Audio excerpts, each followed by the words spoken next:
And moments later, delegates were told they may see more than a demonstration. That real-life drama is imposing itself on top of the disaster exercise.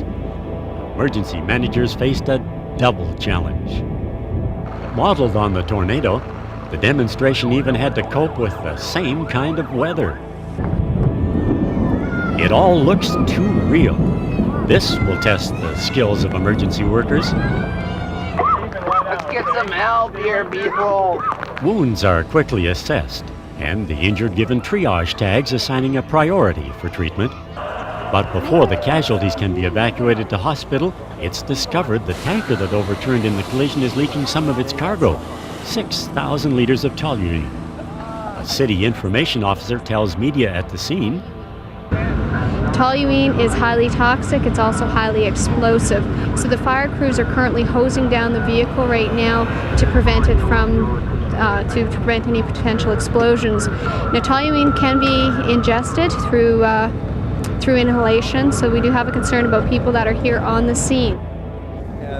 At this point, the information officer unexpectedly faced a different problem, a potentially damaging question from a reporter who suggested emergency crews had been slow getting to the scene.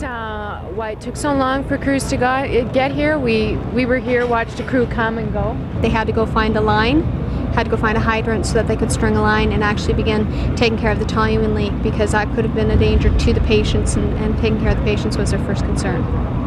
One break, toluene won't dissolve in water. It floats on top. The rain was keeping the soil from becoming contaminated. Just like real disasters, some contamination problems happened before rescue crews arrived. I was in the bus, and I was at the front, and I just got on. And I came over there to help with a truck, and they said that we're contaminated from the chemicals of the truck. Contaminated injured people didn't have to wait for long. The Regional Decontamination Unit arrives with a staff suited up and ready for action. Chilled victims are moved quickly from the cold rain to hot showers. By the time that they get to this stage of decontamination, they've lost all of their clothing. We have run them through three-stage showers and possibly 4-stage. Outside, members of the emergency response team who deal with dangerous goods spills like the toluene get their protective gear washed down with soap and water so they too can leave the hot zone. With foam dampening the danger of an explosion by the toluene in the tanker, rescuers are now safe to use power tools to cut an escape hatch in the roof of the overturned bus. People with serious injuries who can't be helped to walk out can now be carried to safety, strapped on stretchers. There are too many injured for the city ambulances to handle. With a large army base at Edmonton, the demonstration's a chance for the military to show how federal support can be called in a municipal emergency. And in this case, they were short for ambulance support, and that was the first thing we provided. We have LOs at the City Emergency Operations Center who will keep in contact if there's a requirement for more D&D support. We'll pass it on to the commander. The first group of conference delegates has been listening to a briefing while watching the action. They're told important double checks were made to confirm the tanker was really filled with toluene. One of the conference organizers says delegates can learn many things from the demonstration. Among them, we hope to show people at the multi-stakeholder level of response, and you will see inside in that part of the demonstration that an incredible number of agencies come together, government, non-government, private sector, come together to make sure all the right resources are applied in the best way. As people return to the conference center, Dave Noble hopes the action at the accident site has sparked curiosity about how to organize an effective disaster response. We hope it'll set the scene so they'll understand better what's happening inside in the other stands. This is a Department of National Defense.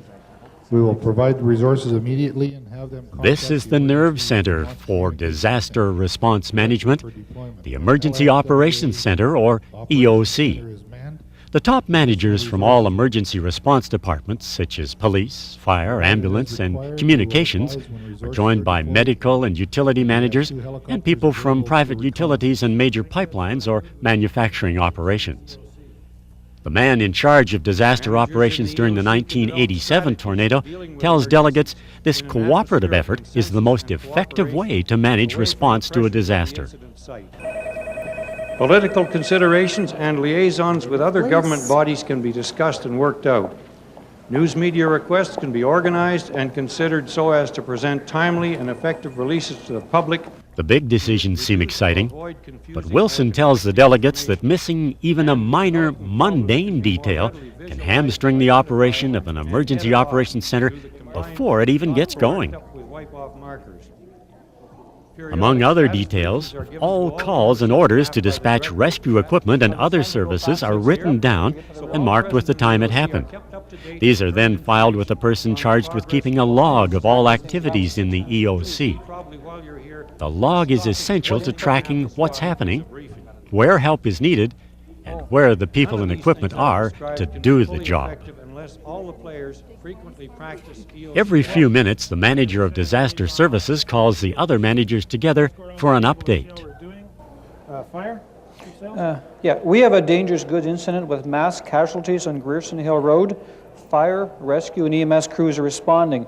Wilson says careful control is the key to an effective EOC. Answering a question from a delegate, Wilson says he's worked 36 hours straight in an EOC. He says a normal shift should be less than 8 hours because of the stress. Otherwise, judgment can suffer. Good afternoon. Thanks for your patience, and thanks, ladies and gentlemen, for attending this event this afternoon. We have some very vital information that we want to share with you this afternoon. We're hoping that you can pass this information on to the public. Time out for news conferences at the City Hall Media Center are a vital part of the EOC disaster management plan. Sure, reporters and camera people can get in the way at times, but they also provide an important link between disaster managers and the public. It's a two-way street. Reporters get information they need for stories, and they help managers by passing on important messages to the public. Accreditation ensures that only legitimate media get onto disaster sites. Benefits are threefold. First, it's easier for properly identified news crews to do their jobs at the disaster sites. And information officers can look after their safety and make sure they don't get in the way of rescue workers. While at the media center, reporters also pick up news releases put out by the EOC. Thank you for joining us. The news conference over, reporters move in for one-on-one interviews. Emergency Operations Center. A second news conference was just held at City Hall with the fire. And the information's also going out to the public via this route, the city's Emergency Public Information Center, or EPIC.